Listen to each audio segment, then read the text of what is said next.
Selamat malam Bapak Ibu Saudara yang terkasih dalam nama Tuhan kita Yesus Kristus. Khususnya Jemaat GB Anugerah Pondok Aren dimanapun Bapak Ibu Saudara berada pada saat ini. Kembali lagi kita merenungkan firman Tuhan atas kehendak dan kemurahan Tuhan bagi kita, untuk menjadi kekuatan dan menjadi penghiburan kita pada saat ini. Mari kita berdoa. Bapa kami yang di surga, terima kasih Bapa yang baik atas pimpinan dan kemurahan-Mu, sehingga kami pada malam hari ini boleh mendengarkan kebenaran firman-Mu.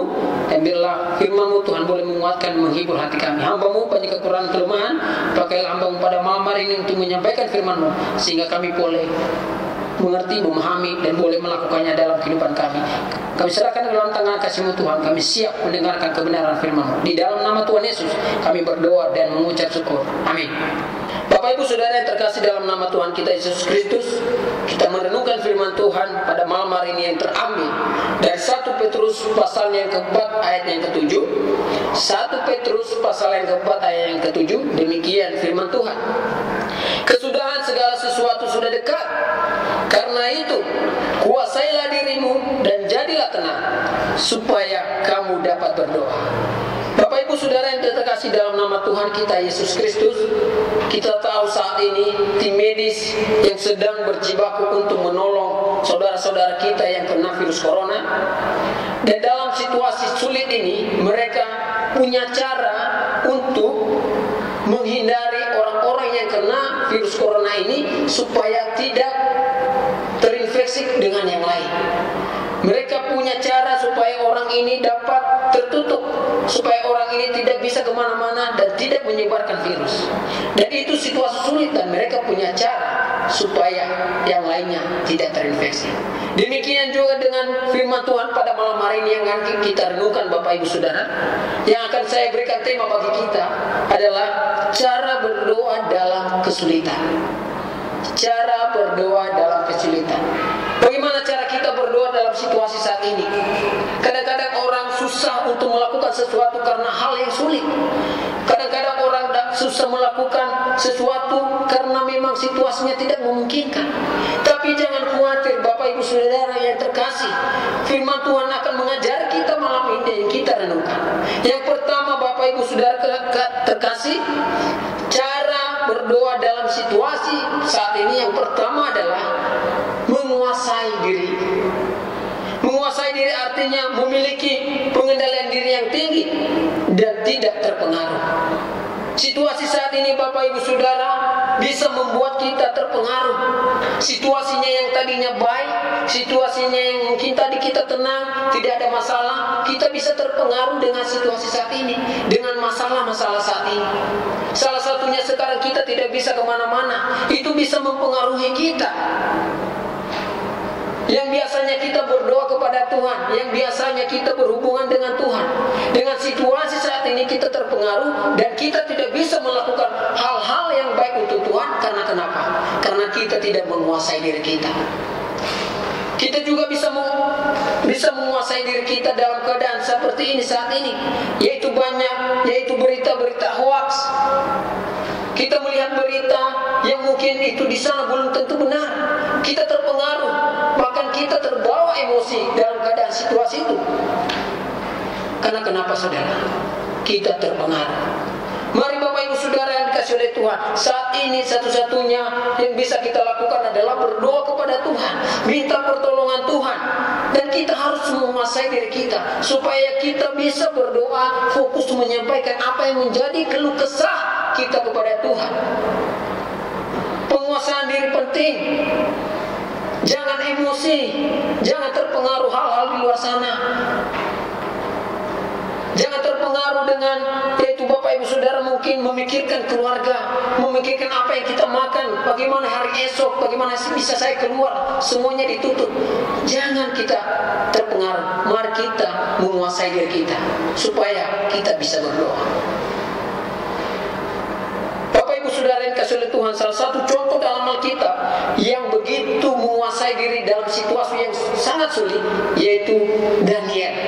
Daniel yang terambil dari Daniel pasal yang ke-6. Daniel pasal yang ke-6 ayat ayat 11 demikian firman Tuhan, demi didengar Daniel bahwa surat perintah itu telah dibuat, pergilah ia ke rumahnya. Dalam kamar atasnya ada tingkap-tingkap yang terbuka ke arah Yerusalem. 3 kali sehari ia berdoa serta memuji Allahnya seperti yang biasa dilakukannya. Bapak Ibu Saudara, kita belajar dari Daniel. Meski situasi sulit, meski situasi akan mengancam nyawanya, dia akan dibuang ke dalam gua singa, tapi dia tidak terpengaruh situasi itu. Dia tidak emosi. Dia tidak mencari pertolongan-pertolongan di luar lain. Tapi apa yang dilakukannya Bapak Ibu? Dia datang ke rumahnya dan naik ke tingkap-tingkap rumahnya dan dia berdoa. Bahkan 3 kali sehari. Dan firman Tuhan mencatat itu kebiasaan Daniel. Artinya dalam situasi apapun Daniel itu, dia tidak terpengaruh, tapi dia terus berdoa kepada Tuhan. Bagaimana hasilnya? Daniel meski dibawa ke gua singa, tapi tidak terjadi apa-apa baginya. Bapak Ibu Saudara, marilah kita belajar. Dalam situasi ini kita menguasai diri kita. Jangan kita terpengaruh. Yang kedua Bapak Ibu Saudara yang terkasih, cara berdoa dalam situasi sulit saat ini, yang kedua adalah jadilah tenang. Bapak Ibu Saudara, kita harus perlu tenang. Kalau kita tidak tenang, yang ada hanya kegelisahan, yang ada hanya kekacauan, kerusuhan, maka kita tidak bisa berdoa kepada Tuhan. Mari Bapak Ibu Saudara, supaya kita bisa berdoa kepada Tuhan, mari kita tenang. Ya, mari kita fokus kepada Tuhan. Karena ketenangan itu kita bisa berdoa, apa yang kita sampaikan kepada Tuhan bisa tersampaikan. Tapi kalau hati kita, situasi hati kita tidak memungkinkan, situasi kita gelisah, apa yang akan terjadi? Bagaimana kalau saya kena virus corona? Apa yang harus saya lakukan? Tidak. Itu tidak akan membuat kita fokus kepada Tuhan.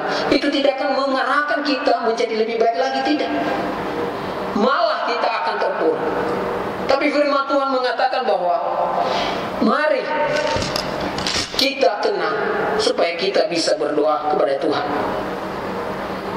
Salah satu contoh di dalam Alkitab Bapak Ibu Saudara yang melakukan ketenangan ini dan dia bisa berdoa kepada Tuhan meski keadaan sulit, yaitu Stefanus. Stefanus, dia bisa berdoa kepada Tuhan. Yang terambil dari Kisah Para Rasul pasalnya yang ke-7 ayatnya yang ke-54 dan sampai ayatnya ke-59 dan 60. Dan saya baca bagi kita adalah 60. Sambil berlutut, yaitu Daniel sambil berlutut, Stefanus ia berseru dengan suara nyaring, Tuhan, janganlah tanggungkan dosa ini kepada mereka. Dan dengan perkataan itu ia meninggal.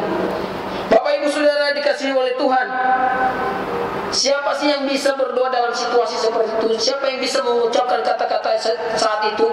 Dia dirajam batu bahkan sampai mati. Tidak ada yang bisa selain dari Stefanus. Karena kenapa? Dia bisa tenang. Dia menenangkan dirinya dan dia bisa berdoa kepada Tuhan. Dia tidak emosi saat itu, tapi dia dengan tenang berdoa kepada Tuhan, ampunilah mereka. Begitu juga dengan saat ini Bapak Ibu Saudara yang terkasih dalam nama Tuhan kita Yesus Kristus. Marilah kita tenang. Marilah kita melakukan aktivitas kita dengan baik, dengan tenang. Amat terlebih hubungan kita dengan Tuhan. Saat ini kita tidak bisa berkumpul untuk beribadah, tapi di rumah Bapak Ibu kita bisa tenang beribadah bersama dengan keluarga dan anak-anak Bapak Ibu Saudara yang terkasih. Bapak Ibu yang dikasihi oleh Tuhan, selama keadaan ini, menghadapi situasi ini, kita berdoa kepada Tuhan, kita minta pertolongan Tuhan, kita berdoa bagi bangsa kita berdoa bagi pemerintah kita, dengan cara supaya kita bisa berdoa dengan cara yaitu pertama tadi kita menguasai diri kita, dan yang kedua kita jadilah tenang supaya kita bisa menyampaikan doa kita kepada Tuhan. Demikianlah firman Tuhan. Bila firman Tuhan ini dapat menolong kita dan menjadi kekuatan penghiburan bagi kita, kita berdoa. Bapa kami yang di surga, terima kasih Bapa yang baik. Terima kasih Tuhan Yesus atas kebenaran firman yang Kau ajarkan kepada kami, supaya menjadi kekuatan bagi kami, supaya dalam situasi saat ini kami boleh menjadi tenang dan kami boleh menjadi itu menguasai diri kami Tuhan, sehingga kami dapat berdoa dan menyampaikan setiap seruan kepada-Mu Tuhan. Dan kami percaya Tuhan, Engkau akan menjawab doa kami indah pada waktunya. Di dalam nama Tuhan Yesus kami berdoa dan mengucap syukur. Amin.